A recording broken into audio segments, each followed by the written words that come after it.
Hey guys, welcome back to another video. Today I'm going to show you a couple setups that filter out blocks that change the instrument of a node block. So this is quite useful for the contraption I showed yesterday. So we made a fast Sculk block farm. So the idea was a player would stand here, mine the incoming Sculk blocks, but of course we had to get those in the first place. So we had a stone farm here on the side. Stone got pushed in, and then upwards here. This is where the conversion from stone to Sculk happens. And this is then all pushed towards the player, but sometimes he had leftover stone in there. I dealt with this by bone mealing a moss block here. 18,000 times per hour, but this would require a lot of bone meal to convert all the incoming stone. So sometimes you had a stone in there, would be converted into moss, which is also mineable, insta-mineable by the hoe, or would just get punched out by the next block that would be pushed in there. So that's a way to deal with those random stone blocks. But then my comments, I found a really nice one by Lyman LX. He made me aware of something that I kind of considered but also dismissed because I didn't know how it works exactly. So the Sculk doesn't change the instrument of a node block, but stone does if you put it below.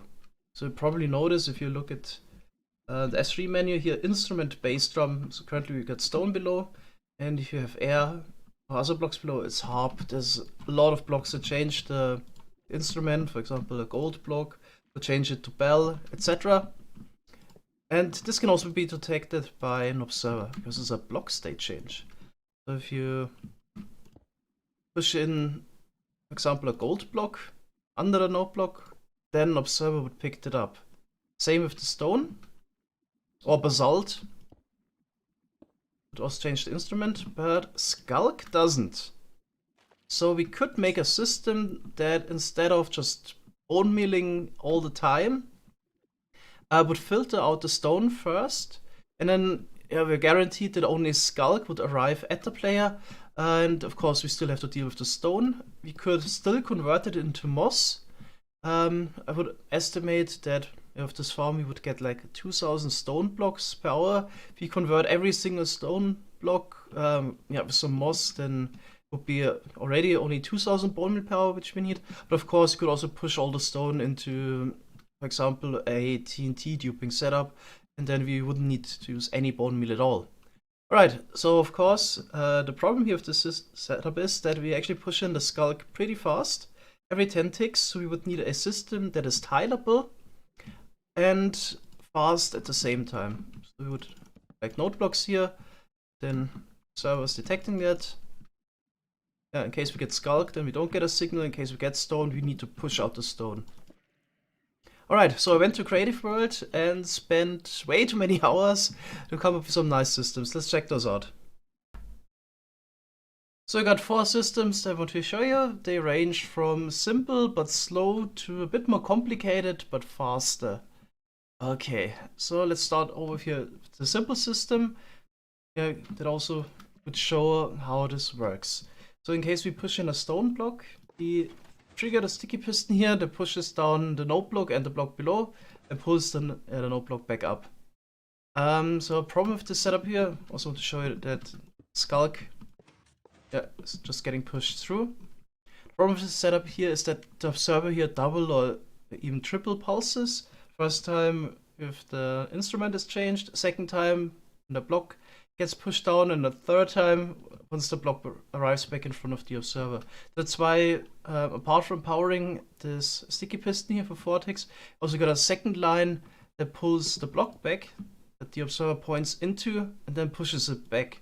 So this prevents the system from clocking. You can also do it slow and see what's going on.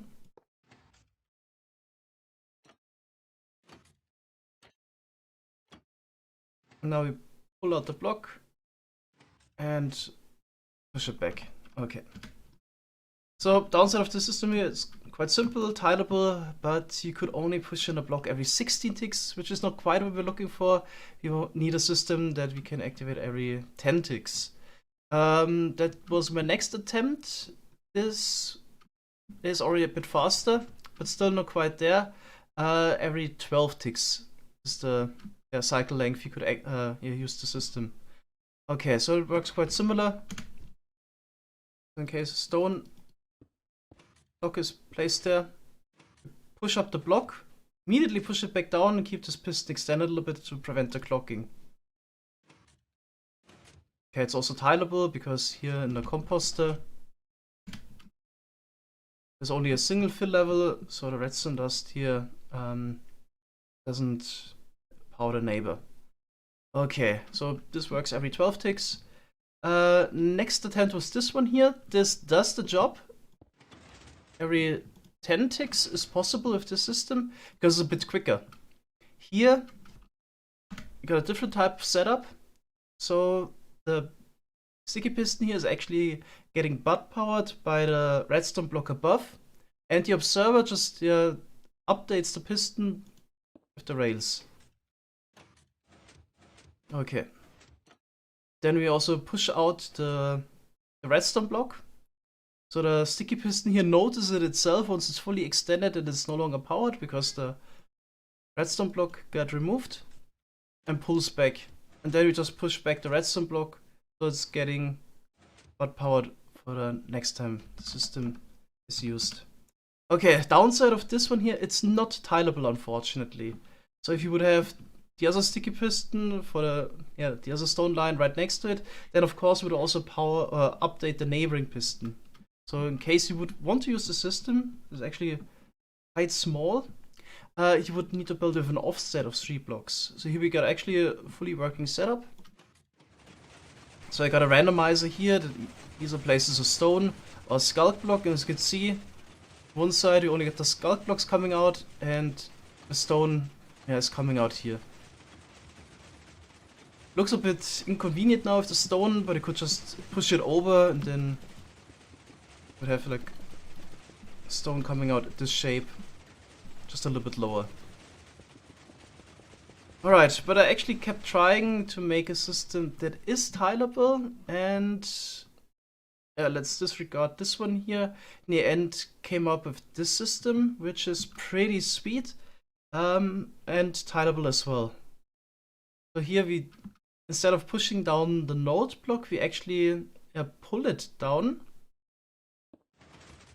and push it out to the side. The blocks would be coming in here. Bulk block, of course, disregarded.